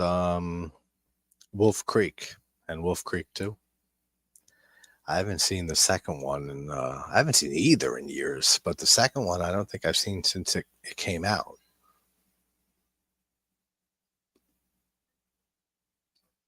All right, cool. I won't say anything else about it. But yeah, it's a near excellent movie. The way it's filmed, all the technical stuff behind it, the choral narrative, kind of like Pulp Fiction and other films where the character stories converge and like it's divided into chapters based on character. Then you see from their point of views how it intersects. All that's done really, really well. The mysteries built very well. The cast is great. The performances are really good. There's a lot of positives. I just don't think it was like the second coming, like a lot of people were praising it as. Same with Bring Her Back and same with Talk to Me. Like every year we get 2, 3, maybe 4 films that are hyped up so fucking much that there's no way they can live up to the hype. And that's usually what happens. I watch them and I say, that was good to that was really good, but it's nowhere near as good as people are saying it is.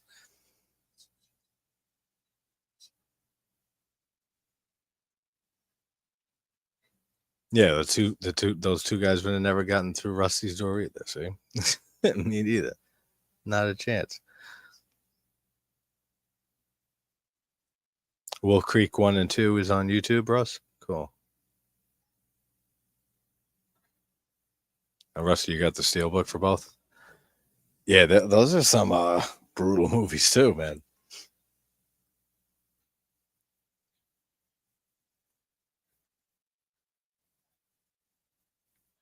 Also, thank you everybody for hanging out all week leading up to Halloween for all the watch-alongs.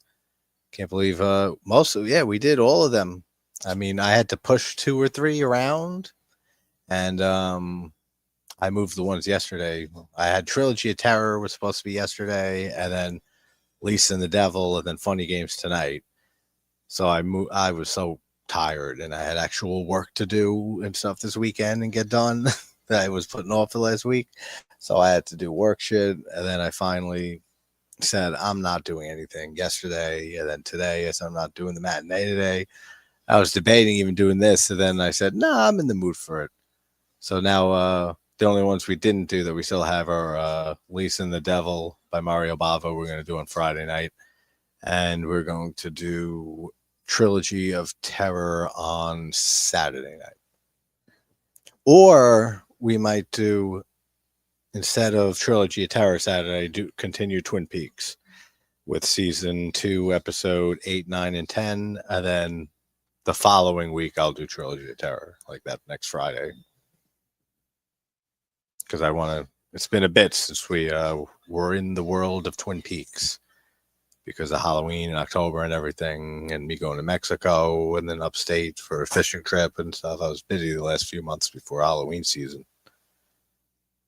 So we got to get back to Twin Peaks. I think it's been like a month or more since we did one of those watch alongs. Trilogy of Terror telemovie. Yep, with Karen Black and the fucking Zuni doll. Damn doll, give me nightmares for 2 decades. It's really effective. They really did a fantastic job with just all the POV of the Zuni doll and the way that they move the camera, all the camera work to make it look like it's running and that it's that small. And they actually brought Karen Black back. That's hard to say. Karen Black back. Charles Band brought her back for his film Ooga Booga from, I don't know, the early 2010s, some shit like that. It's not a great movie. It's not a good movie. It's a fun later era full moon film, which, as you know, a lot of them are insanely ridiculous compared to earlier full moon and Empire flicks, especially. But Karen Black came back and didn't reprise her role, but played a woman and a character who also gets, and she recreates the whole scene basically in that movie from Trilogy of Terror. And Ooga Booga's chasing after her and then kills her and stuff. So that was cool. So that's one of the few positives about that movie. Ooga Booga. Thought the Zuni doll was funny. No, yeah, the Zuni doll is. I love the design of it. Love the design of it, and the way it carves. Like it takes its spear when she locks it in the case, and it takes the spear up, and it just starts like going around in a circle, and cuts a hole in the top. That's cool.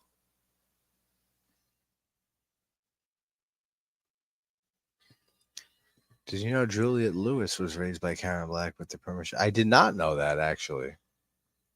And that does explain a bit because yeah, they do have similar styles with like they could play grounded, like Karen Black used to be able to play grounded like roles, but later on, as she got older, I feel like they were a lot more over the top and bombastic and eccentric. And like yeah, like Mother Firefly, like Russell said. That's such an over the top performance.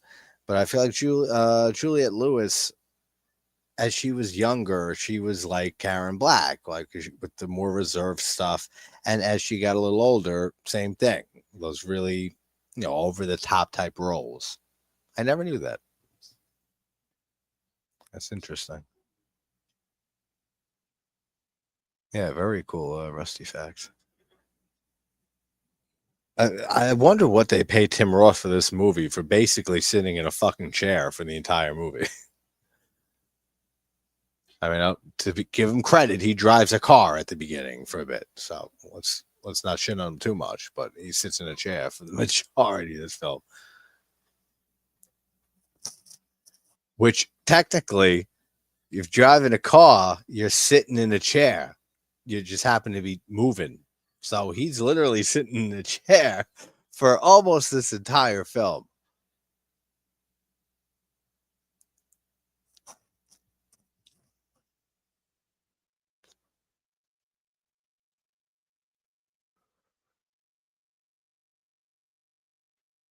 Please forgive him for what? They didn't do anything. It's not his fault. These crazy fuck. Well, I guess he's saying yeah because he didn't kick them out immediately. Yeah, that makes sense. I was gonna say it's not his fault that this all happened, but I guess he blames himself, thinking I should have just listened to you. I should have just listened, knew that you had a bad feeling, and just like ended this, kicked him out immediately, or did more to protect, my son. At least do that. This guy didn't even do that, man. If my son, I don't have a son, I have a daughter, but if my kid was being chased by a psychopath like this, and that their every intention is to kill them, I don't care what they shattered in my knee and my leg, anything like that. I'd be army crawling through the pain. Suck it up, motherfucker. You got to get to your kid, and no matter what, not just him resting in a chair. Well, all that happens, and it comes back, and he's still in the chair. The wife has to go leave, and Anne is running around the property now, and he's still in the chair. I mean, I love Tim Roth, but I really feel like he's wasted in this movie a bit. That's one of the only the only real negative that I can give this movie is his decisions and the way he handles the situation. And just because of all of that, I feel like Tim Roth is really like just phoning it in you. Funny enough, said that ironically as he's blow drying the phone that they knocked into the sink earlier. Now he's snacking on a fucking French baguette. Come on. I mean, he is very, very underutilized here. Yeah, Russell. Juliette Lewis and Natural Born Killers. Hold on, let me go up here. She quit acting for a bit to be in that punk band of hers. That's right, she had a band. Up some of her videos, got all her albums, Juliet and the Licks. I wouldn't have remembered the name, but I remember she had a band. Her acting seemed to change a bit when she came back to acting after several years touring with a punk band. I mean, that would make sense, and that would make sense with the whole more eccentric, like personality and all of that. So that all tracks. Oh, those two guys would have never gotten to my boys. 100% sure I would have won that fight with those two funny. Me too, 100%. But I mean, like, at least try. Like, this guy don't even try. He just accepted his fate an hour and a half ago. That he shattered my kneecap. I'm out of commission for the rest of this entire situation. It's like, don't worry, my wife can handle shit. Yeah, we saw how that turned out. Now your kid's dead. That's fucked up.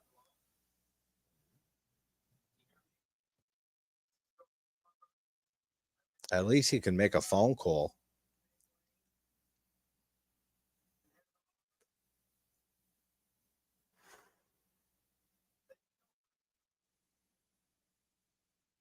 I mean, he's in so much shock too.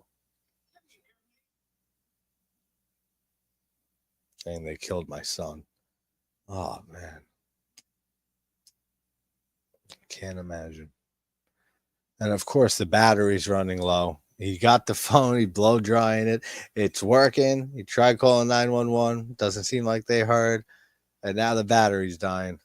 And the dog, as I said earlier, who died, his name is Lucky. The worst fucking luck imaginable this dog brings this family. That really blows. And then I guess, yeah, the phone just dies again.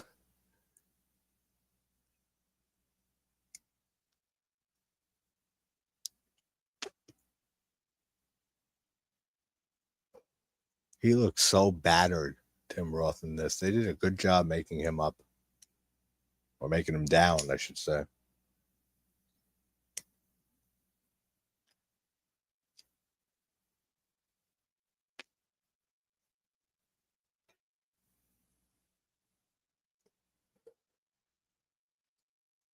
Anne is running for her life. Oh, let me read this one first. Got Love to Kill and American Boy are my two favorite songs of theirs. I gotta check out her band. You watch The Strangers too, but like the OG. Strangers Pray at Night, you mean? Not the chapter 2, the new recent chapters by Rennie Harlan, right? Those are awful. The one we did a watch of the other night. Yeah, I love Pray at Night. I know the original, a lot of people like the original better. I adore Pray at Night. I've always liked that movie more than the original.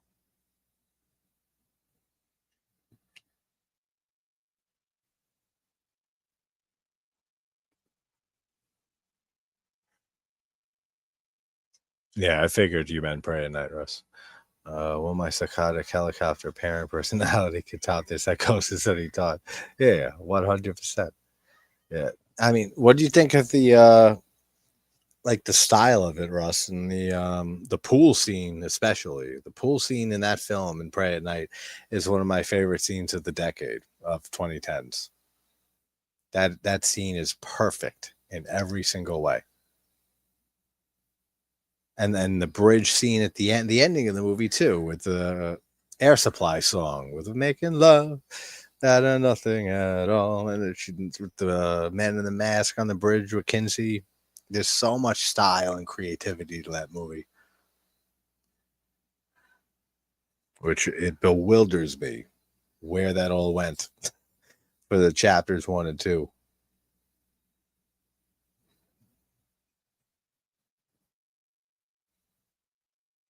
Yeah, pool scene is great, right?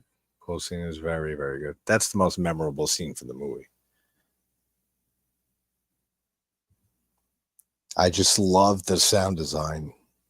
I love how the music, Total Eclipse of the Heart, muffles when they go under the water, and then when they go above it, it's clear and you can hear the song again fully, and they go back and forth under the water, and it keeps muffling. All of that is so well done. I love it.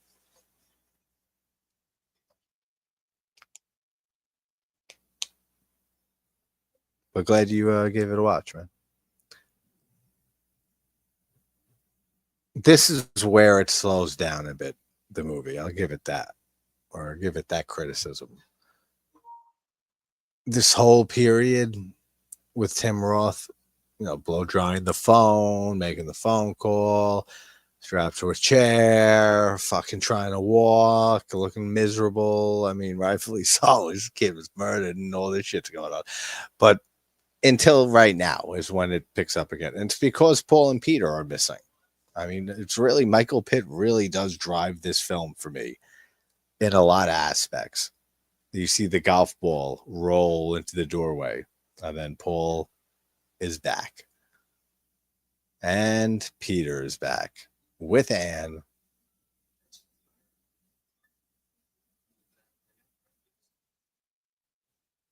Which they know that he called the cops. I think he said that, right? Because he said they'll be here any minute. And he said, we better get going, Beavis.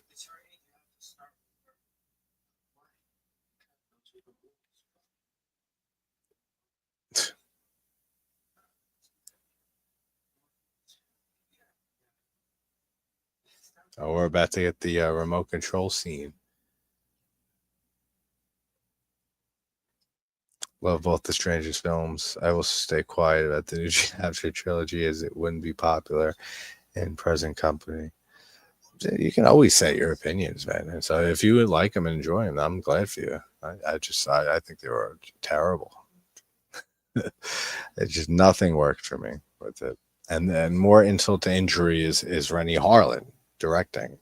And then he's done so many great movies in the past, and it feels just like a cash grab, an absolute cash grab.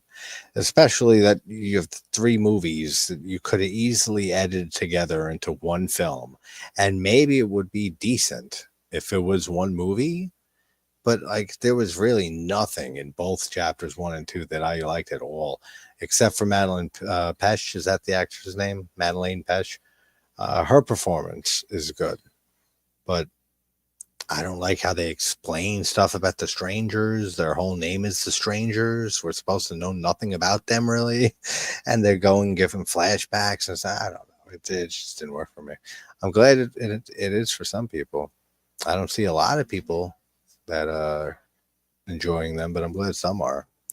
And I hope they knock it out of the park somehow with chapter 3. It just wouldn't be worth me watching chapters 1 and 2 to watch 3. Like, if 3 turns out being great, which I highly doubt, but if it does, I would probably just watch that chapter. I would just watch chapter 3, because there's no way I would ever throw those 3 movies on back to back.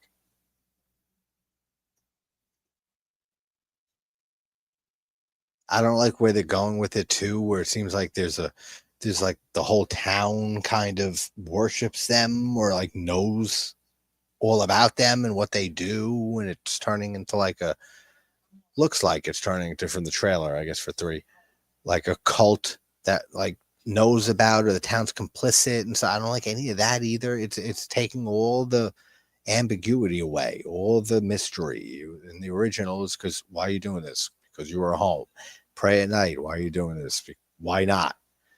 Now it's just like they're diving into the backstories. We found out what Tamara, that whole thing is about, which is cool. If I guess if it, I've never been a huge fan of the property to begin with, even though I really really love Pray at Night.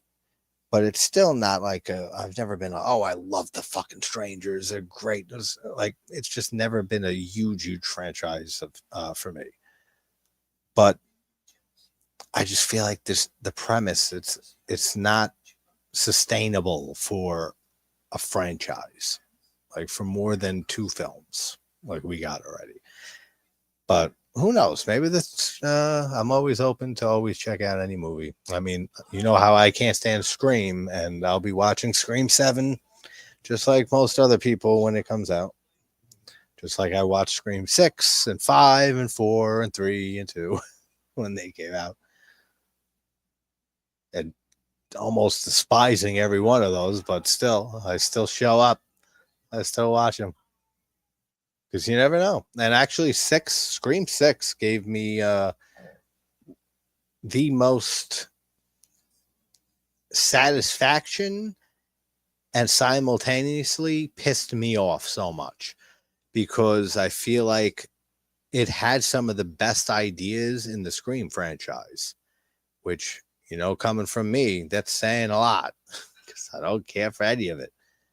But I think it had some of the better ideas in the franchise. And if they utilize some of those ideas early on in the original Scream, or even in Scream 2, maybe I'd be able to tolerate those movies a little bit more. But we'll see how Scream 7 turns out, since we have Nev Campbell returning again, like always, except for 6, right?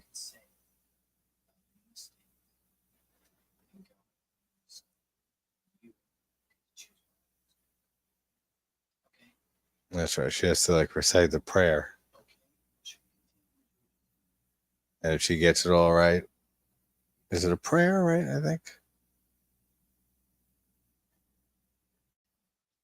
Yeah. She says she doesn't know any. No, how do you don't know any? I mean, she's never heard a prayer in her life. Not one. I mean, he just said not even one. Not one at all. And see, he does get kind of pissed here, Peter, at Paul, when he calls him Tubby. He says like, "Stop calling me Tubby all the time," and like that's genuine. That's genuine anger right there.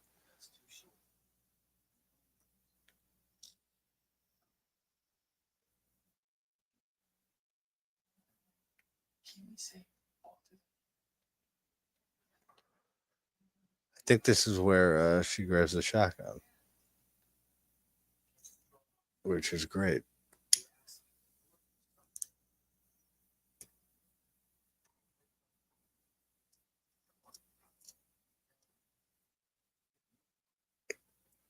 Which I don't know why he leaves the shotgun right on the table.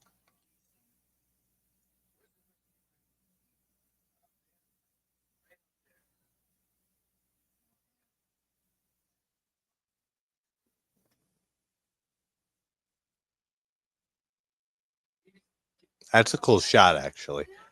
Her hands are tied and stuff, and then he's holding, the rope up, saying pray. Where do you pray to? You pray up, and he's holding her hands up like bound, and she's praying up like that. That's a cool shot. Bravo. Now we're gonna go for the Olympic gold. That's a great line too.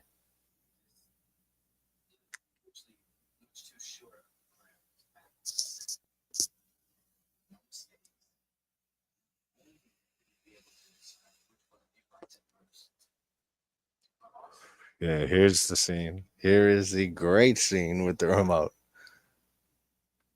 And great great choices he gives them, or gives her. Either, recite the prayer backwards, and not only do you get to decide which one of you dies first, but with which device too. So great choices they extend to them. Amazing courtesy. And she ends up grabbing the shotgun and shooting Peter. And he just gets blasted against the wall, right? And you think he's fucking annihilated and dead. But no, this guy just pulls a remote control out and he just starts messing with it, hits rewind, and the whole scene rewinds in real time back to him. You see Peter come back up and fly forward from the wall, and there's no blood and everything, back to him. And then he's talking in reverse. And then it just freeze frames on his face with his grin, like, for like that amount of time. And then he says the line again. And now we're going to go for the Olympic gold. And she tries to grab the shotgun. He already knows she's going to do that. And he stops her immediately. What a clever scene, man. I've never seen anything like that in a movie at that time. And still to this day, I can't think of something like that in another movie.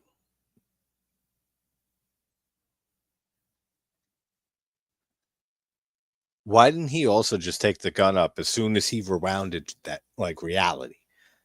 And he started repeating, he said, which device? And so why not just immediately take that shit and throw it across the room, get it away from her, instead of waiting for that dramatic moment when she's about to grab it and stopping her there.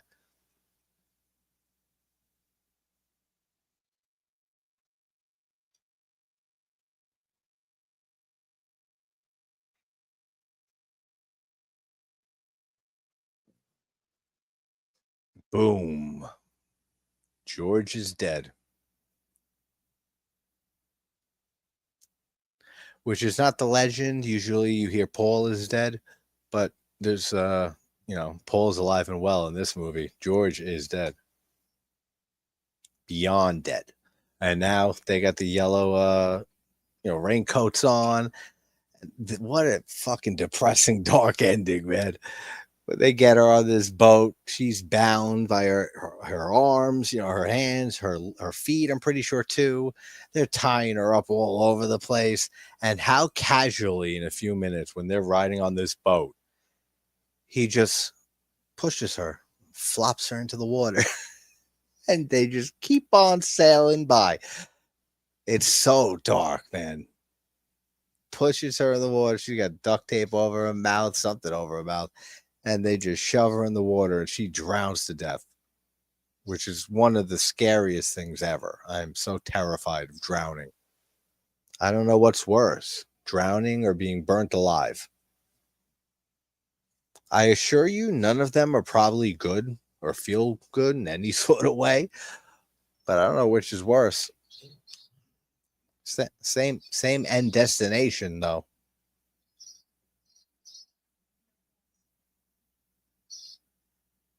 So he asked for his gloves. Give me your gloves. It's the first time these fuckers take the gloves off.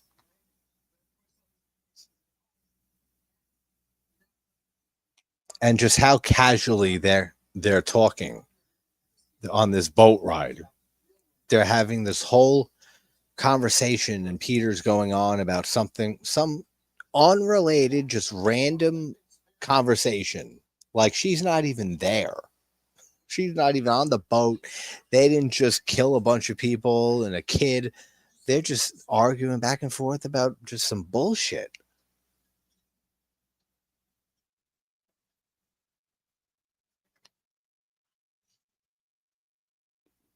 Dude, I love Would You Rather. I say it all the time. That's such an underrated movie.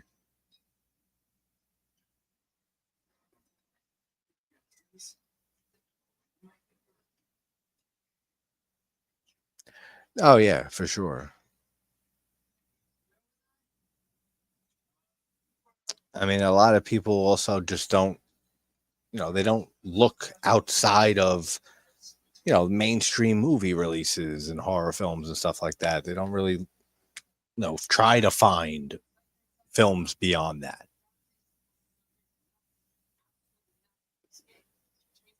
Never seen any Scream films. The Kid Scream Killer interview is fascinating. You ever saw any of them? Even the original? Interesting.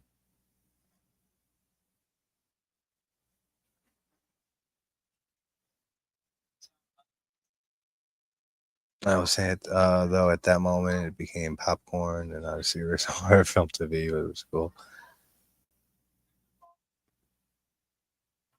Anything beyond going in your sleep unaware is horrible. Yeah, exactly. I mean, pretty much. Hey, what's up, hey troll? How you doing, man? Hope you had a good Halloween and weekend. As that shit just ended an hour ago. You almost drowned when you were a kid, Russ? It wasn't fun? Really? I would have imagined it would have been a blast. Gladly, our mom saved us and was scared of the water. Dude, I've been terrified of the water my entire life. Not the water. It's a pool. I can swim in a pool and be fine. I don't like the ocean because I don't know. You don't know what the hell's down there. Be anything down there. Be giant squids, fucking 10 miles long. That you go deep enough, you find it. You know, just don't know they exist.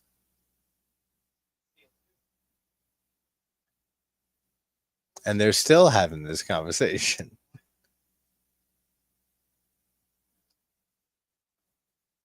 And now they sailed across the lake to another house. And they're just going to knock on this house, ask for some eggs, and fuck these people's lives up royally. But oh, it's so cold. Just the way he pushes her over the edge of the boat, and she just plops in the water and drowns. And they just keep on going and continuing the conversation that they had. Oh, it's so evil.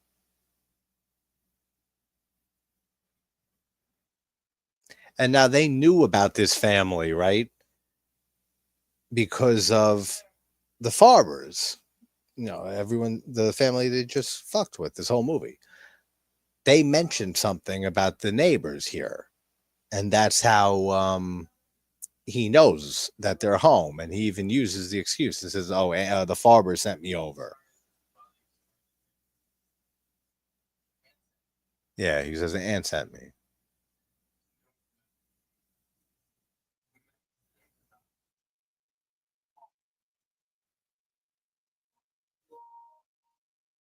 See what I mean though when I said 50 minutes ago that we're at the hour mark, it's an hour and 15-minute movie, but it's a fast-paced film despite that slow slog for 15 minutes when it's just George and it's over already. Like it's such a fast-paced film for the most part. And he just walks in the house, she's going to get some eggs, and he breaks the fourth wall again and looks at the camera. And Naked Cities Bonehead plays again. So fucking crazy.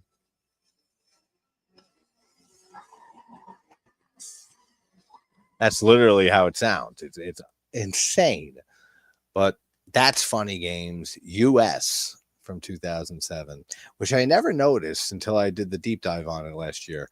That it says Funny Games US on the title card at the very beginning when they're in the car and that music first blasts like out of nowhere and scares the shit out of you the first time you watch it. I never noticed it says Funny Games US. I don't know if maybe different cuts say Funny Games without the US and other cuts have the US added because I remember seeing it without US added to it. So it might be different cuts, but great movie. I mean, the original is great. Haven't seen it forever, as I said, but shot for shot, the cast is much better in this movie for me. Naomi Watts is fantastic. Tim Roth is kind of a waste of a waste of a role. I don't know. He could have got more to work with there. And the kid does a great job. He's terrified throughout all of this. But yeah, hopefully Keith is feeling better. And, you know, keep him in your thoughts for the night, whatever is up with his stomach. He seems like he's fucked up for a bit now. Substance was your number one of the top 10 last year. Substance was my number one film last year as well. I adore that film. That's in my top films of this decade so far. Same with The Empty Man from 2020. Now you're watching Alice Cooper live video. Nice. I love Alice Cooper. His earlier stuff. What's this song? Halo of Flies is a great track by him. A long one too, and very progressive. I forget what album it's off of, but it's a 70s album. Very, very good. Halo of Flies. Check that song out if anybody hasn't heard it by Alice Cooper. But all right, guys, everyone have a great night, morning, afternoon, wherever you're from. That's Funny Games. And yeah, I'll have that video posted on the channel, that short little review on Martino's Your Vice is a Locked Room and Only I Have the Key, probably tomorrow. And then, yeah, I'll be working all week on that Shutter Island video and breaking all that movie down. But everybody, thanks for hanging out. Everyone have a great night. And Poison, before I go, great call, man. I fucking love Poison. That is actually my favorite Alice Cooper song, too. I love it. But all right, guys, have a great night. Good seeing you, Rusty. And everybody else, take care.